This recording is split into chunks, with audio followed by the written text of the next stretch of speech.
Arts program at the University of Nebraska-Lincoln. I am very excited to see you here and to share with you a very special topic as it is to me this lecture recital. This will be a summary of some historical context and other interesting aspects of Colombia and its folklore, but especially emphasizing Colombian music and some of its characteristic features. I don't want to start without giving special thanks to my advisor, Dr. Clinton, for being a crucial guide while building up this lecture recital, and also to my graduate committee for being willing to be part of this process. It means the world to me. Before heading to the most important part, the music, it is important to give you some historical, economic, and political background of the late 19th and 20th centuries in Colombia, since the composer I will be talking about is from Colombia in this period of time. 1850s, the land conflict begins. So what happens here is that before, the 75% of land was public land, and then it was taken by private owners through violence. And this is how the paramilitary growth started in Colombia. Afterwards, in 1886, the Conservative Republic was established, and then there was an authoritarian rule, restored church power, and a big civil war, which is known as the Thousand Days Civil War, and occurred between 1899 and 1902. 100,000 plus people died, and this weakened the country's security and stability in every way as possible. Early 1900s, the coffee mill and the national building. We didn't have a very strong economy at that point, but then they started to export coffee in the 1900s. And this permitted to get some railroads and some transportation and to develop a little bit more the country. In between 1930 and 1946, there were some liberal reforms with some limits, and there was a very specific character in this period of time. His name was Jorge Eliezer Gaitán, which was one of the greatest politicians in the history of Colombia. At the point he was trying to fight for, justice for everyone, better conditions for everyone. He was fighting against the oligarchy. He moved masses of people, and given that, he was assassinated. Afterwards, when he was assassinated trying to, do his revolution, that gave the beginning to the most violent period of time in Colombia, which is called La Violencia, or the violence in English. There was a brutal civil conflict between liberals and conservative parties, and then in this specific war, instead of 1,000 people dying, it was 2,000 people dying. Plus 2 million of people were displaced from their land through violence.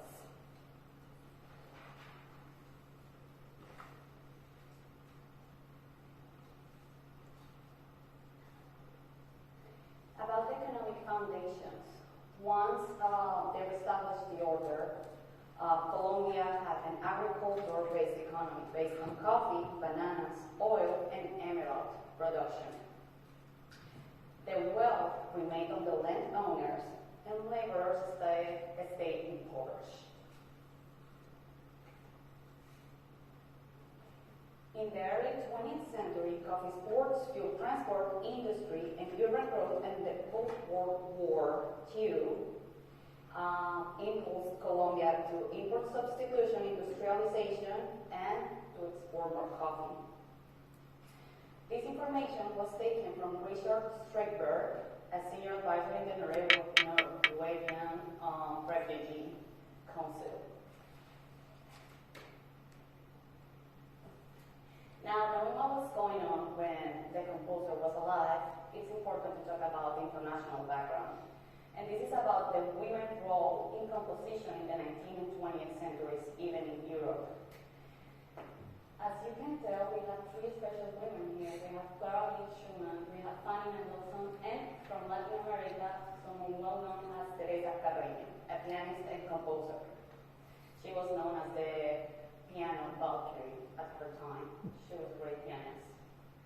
Unfortunately, even if they were so talented at the moment, they were overshadowed by other male figures like their husbands or brothers or someone in the family.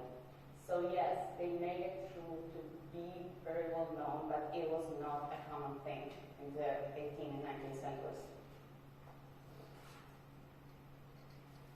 Now let's talk a little bit about women's social context in Colombia in the 19th and 20th centuries.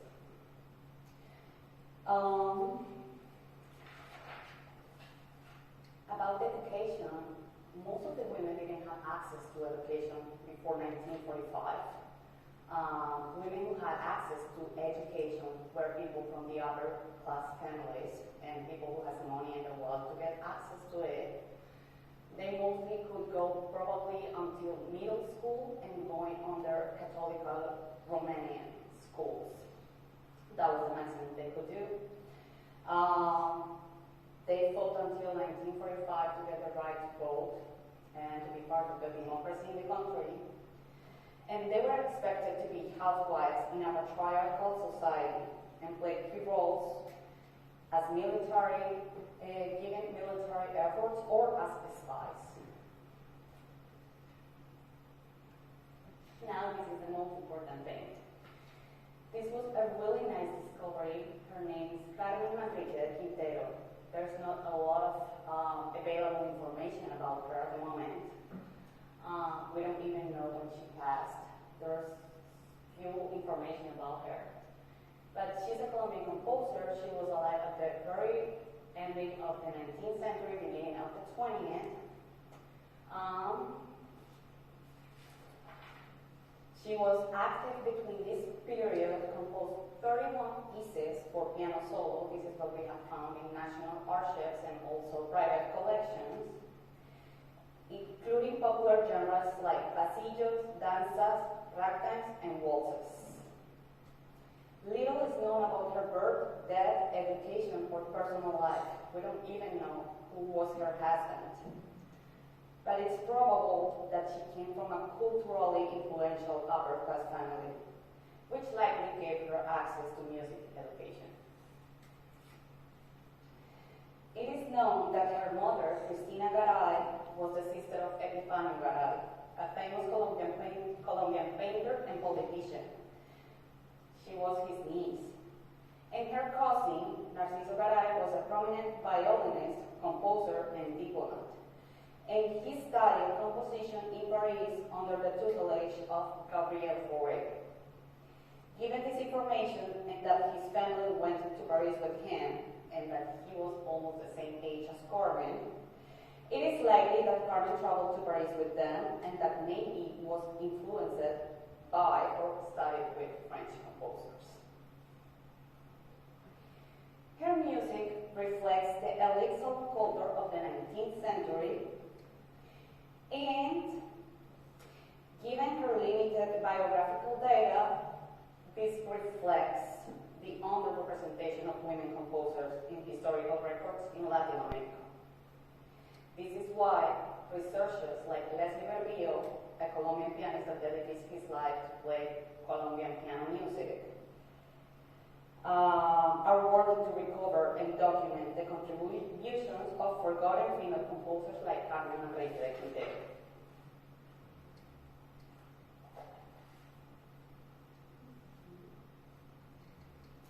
I had the opportunity to interview Mr. Leslie Berrio, who is the person who gave me access for some of the scores of Carmen Manrique.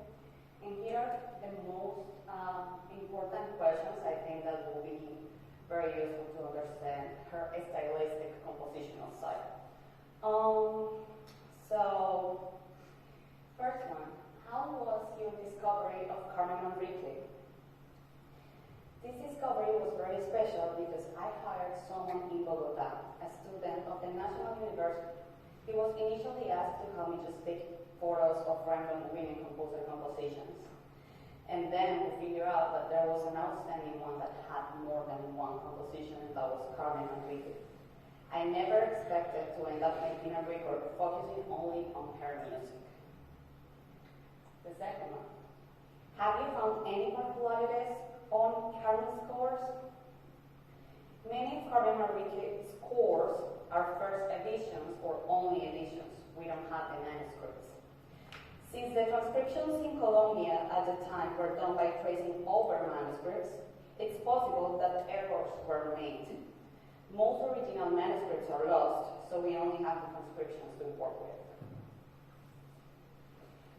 How did the piano arrive in Colombia and what kind of pianos were they?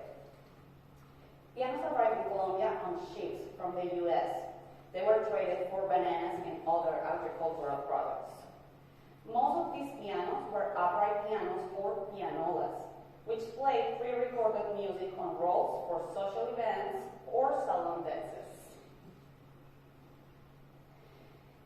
How does this specific type of pianos relate to the stylistic interpretation of Carmen's works? The key register in her works barely exceeds 50 keys. Upright pianos, which produce sound from the front or top, offering less creative possibilities than grand pianos. Given that, I would assume that her works don't require a wide dynamic range or heavy pedaling.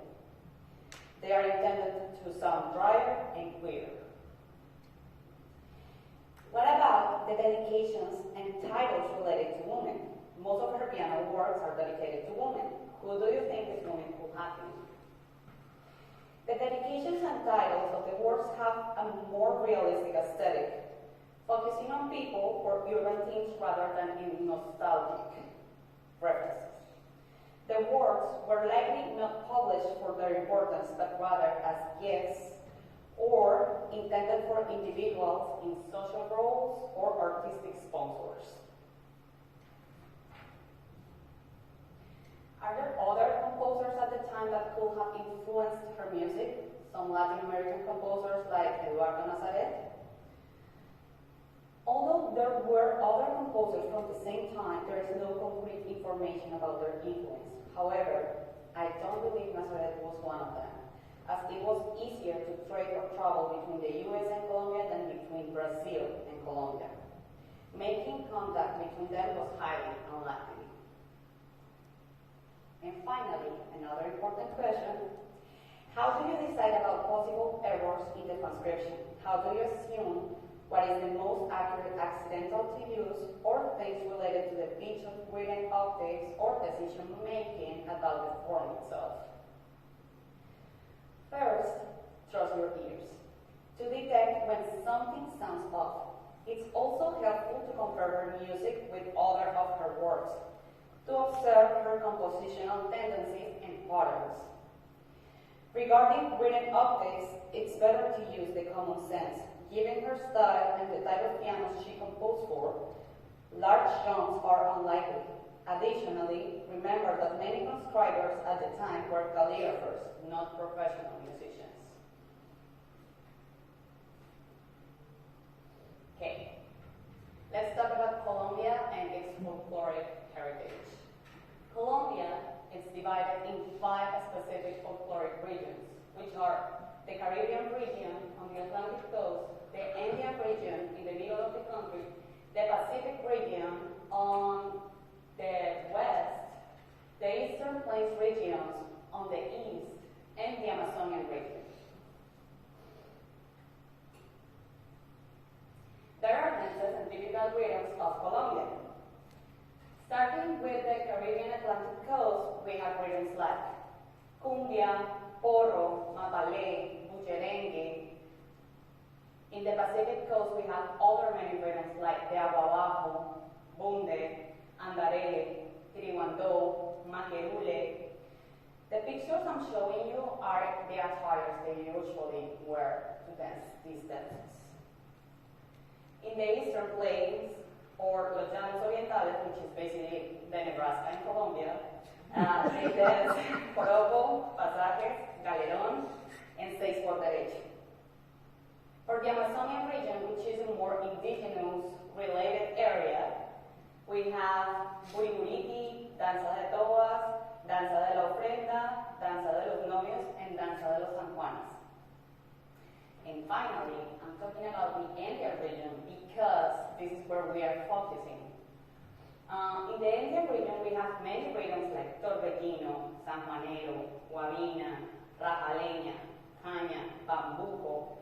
But today, we were focused on the danza, the pasillo, and the ragtime. There are dances very common found in the Andean region.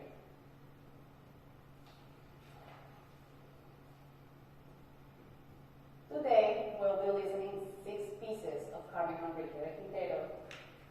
I picked these pieces because they were somehow related to women, either with their name as a women name or they were specifically dedicated to a specific woman. So I will be playing 2 danzas, which are Lucía and Mimos. I'll be playing 2 ragtimes, which are Odete and Margot. And finally, I'll be playing María and Primaveral, the Pasillos. The Pasillo is a really interesting rhythm. It's from Colombia and it's recognized by UNESCO worldwide. About who they could have been, the women, there's not a lot of information, but with their names, this is what I could find out, and it's Lucía Muñoz. It is plausible that she was in the cartographic world. She used to do maths at the time, and she was from one of the upper families, the high class families. For the Neco sisters are from a family that is very prominent in La Guajira, which is the Caribbean coast on top of Colombia. And given the time, their names, and the prominence of the family, is very likely that they're part of this lineage. Then we have Primaveral, which is dedicated to Isabel and María Archila. The Archila family is also well known in Colombia. It's extended throughout the whole country and has been involved with politics for at least 200 years. And about the other 3 pieces, we have Odete, María, and Margot, which are pieces that have women names but don't have a specific dedicatory on them. So it's very likely that yes, they were dedicated to people with those names, but probably as a gift, as something they asked for and paid for it, or giving some support, economical support to carving work. Let's talk about the genre. This is the danza. The Andean folklore danza in Colombia is based on the contra dance, the European contra dance, but also the Spanish habanera, which makes it have a dotted rhythm on it, and it's very frequent to find it as a rhythmic ostinato on the bass. It remains its dotted rhythm. Its form is usually presented as a 2 reprise form. It repeats 2 parts, having an intro and a coda. And it's often rated in 2/4 or 4/4.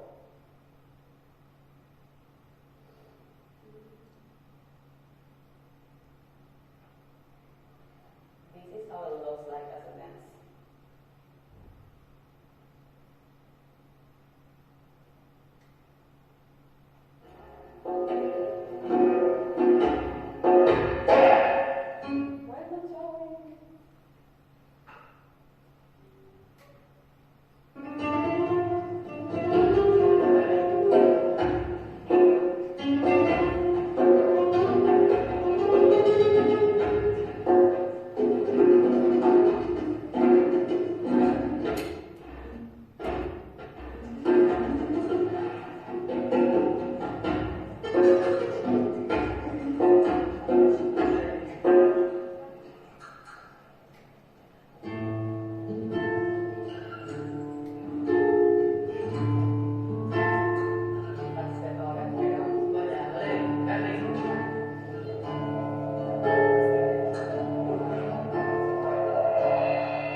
ragtime.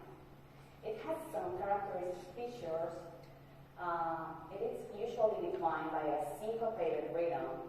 It has a steady bass line, usually beating cells as I'm showing you there, especially the second to the right on top, those 4 8 notes. It's usually written in a double meter. It means 2/4 or 4/4. It's very common that it has a catchy melody and they're easy to remember. Plus, ragtime compositions are often written in contrasting sections, and they're usually written in between 16 and 32 measures of length.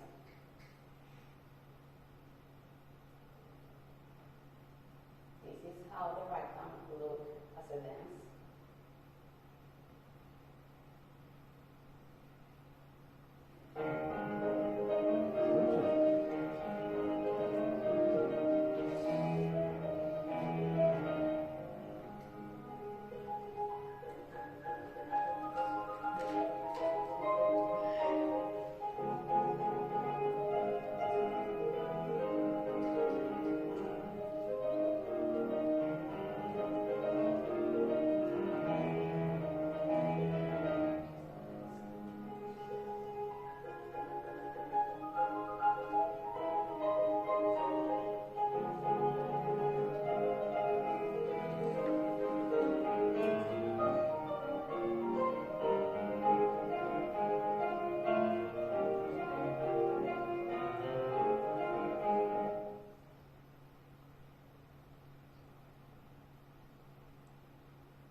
Well, the reason I wanted to show you the dances is to let you know that you can dance this music and that they were solo pieces and they were composed with that finality.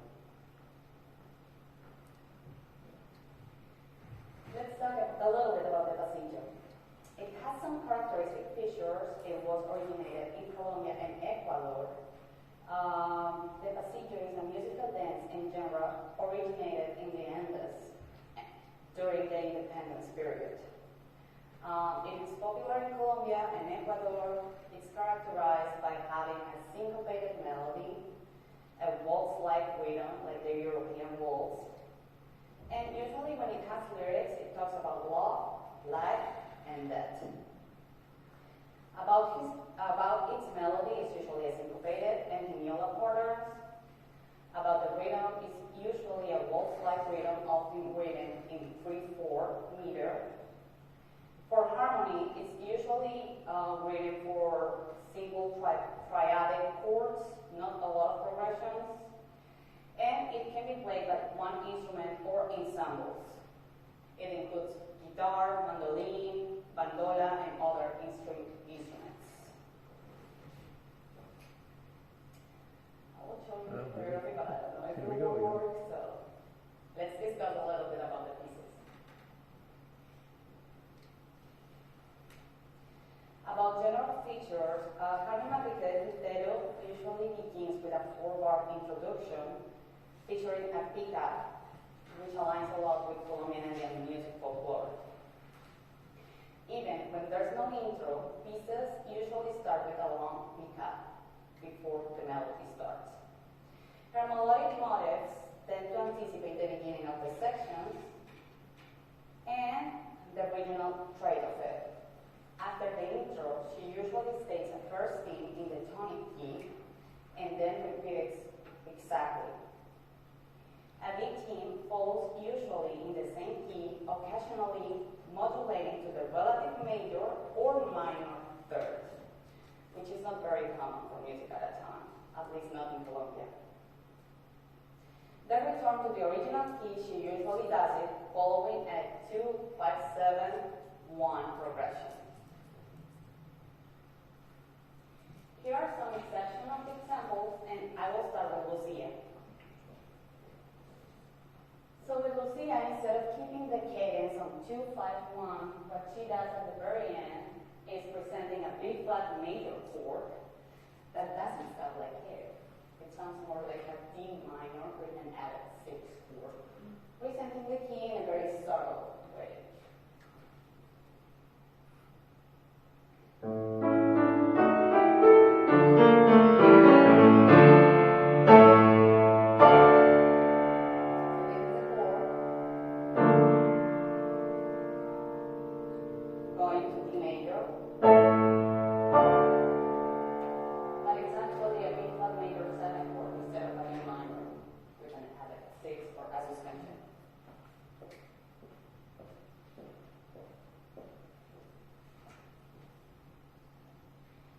There is another exception with Primaveral, and this is very interesting because this piece is written in F major.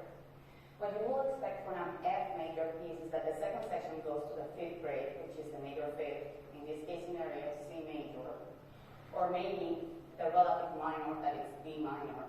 But then, instead of going even to B flat minor, we're going to B flat major, a major 3rd, below the original key. And we go right away to modulation.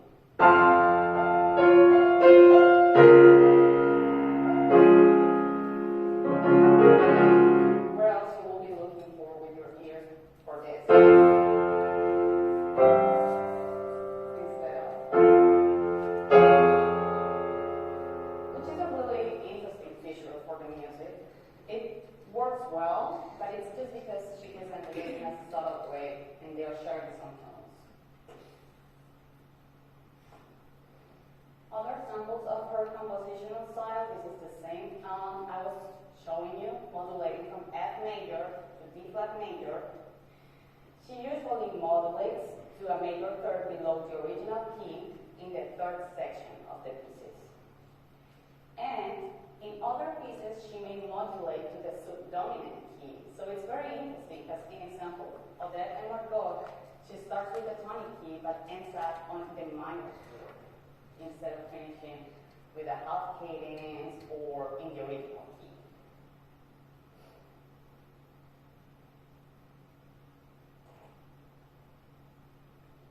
Other features of her compositional style, and this is related to the form. So for ragtimes, they're usually written in A, B, B, C, C form, which are, let's say, section 1, section 2, section 3, repeated once each. But then for Odete, she only does A, B, B, C, not repeating the last section. And for Margot, she does A, B, C, and D, E, altering the normal structure of the ragtimes. Other interesting features about these works is that the more you look at the pieces, you get that they get more complex over the time, and that she is developing her compositional style, which can suggest a timeline of when they were written. So, after analyzing the pieces and their complexity, this is probably the order that they were composed on. María is a Pasillo, Margot and Odete are ragtimes, Mimos is a Danza, Lucía is a Danza, and Primaveral is a Pasillo. There are some other interesting facts and its potential incongruences on the transcriptions. For example, I took from the 6 pieces 4 of the endings. As you can tell, most of the endings end up opening the octave, like this. Or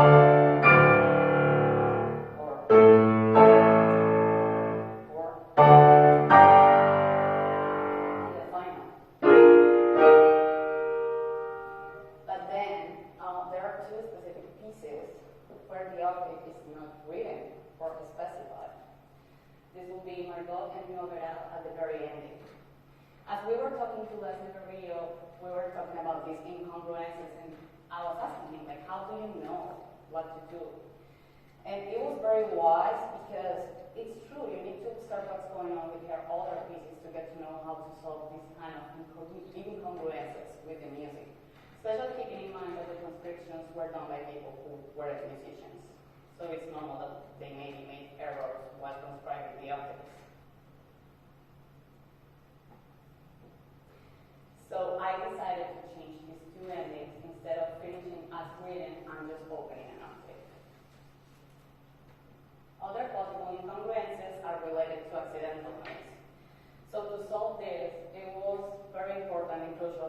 read all the works and to see how she treats all of them on each of the pieces and see what's common and what's going on before. So, an example, in Mimos, it is written a G natural, and you will say like, yeah, that doesn't sound right, you're looking for the leading tone. But then, looking at the harmony on the fourth measure, it's an A7 chord instead of an A delta. An A delta would sound not great going to A major. So this is why I decided to keep the G. That's more congruent with the speech. And for Margot, in this case scenario, it was the opposite. We were Latin and accidental. So what I did, keeping in mind that the E natural was presented right before and it's presented on the bass, it probably is very likely that the top voice has A natural as well. It will be the same with María. The leading tone is A natural to B flat, not A flat to B flat. So this is why I decided to keep the natural A here. And finally, for Primaveral, I decided to keep it as written, even if it's, I decided to finish it major because it doesn't make sense to finish the passage on C minor and then F minor. The fifth needs to be major, to be composite. Finally, there's another inconsistency with the octaves, and it's like, in Margot, this section is written to be ended like this.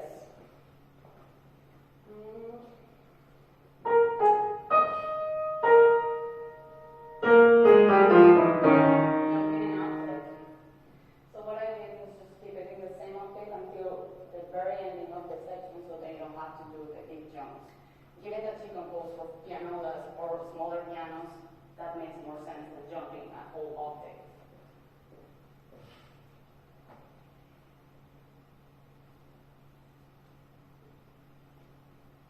Why is this relevant to academia? In first place, we can provide her importance and the overlooked contribution to Colombian and Latin American music. It challenges the marginalization of female composers and highlights the role of women shaping Colombia's musical tradition. It provides insights to the musical styles favored by the Colombians in 19th and 20th centuries. It contributes to a better understanding of the evolution of Colombian Indian music. It preserves and recognizes and celebrates a vital part of Colombia's artistic history. It deepens appreciation of Colombia's agricultural heritage, and it enriches classical and folk repertoires, adding diversity to concert programs and music education. Conclusion. Why playing Carmen Manrique de Quintero's composition is relevant to academia? We are reviving a forgotten legacy, we're promoting women in music, we're understanding more of Colombia's musical evolution, we're enriching the pianistic repertoire, inspiring future generations, especially women, and strengthening their cultural identity. In summary, playing Carmen Manrique de Quintero's music is a vital step toward preserving, recognizing, and celebrating a significant part of Colombia's artistic history and women's role in its society. Special thanks to the pianist Lucía, who has performed a collection of her works. These performances provide valuable insights to the musical landscape of the 19th century in Colombia. He and I agree that playing her music is not just an artistic endeavor, but a vital step toward preserving, recognizing, and celebrating an essential part of Colombia's artistic history. Muchas gracias.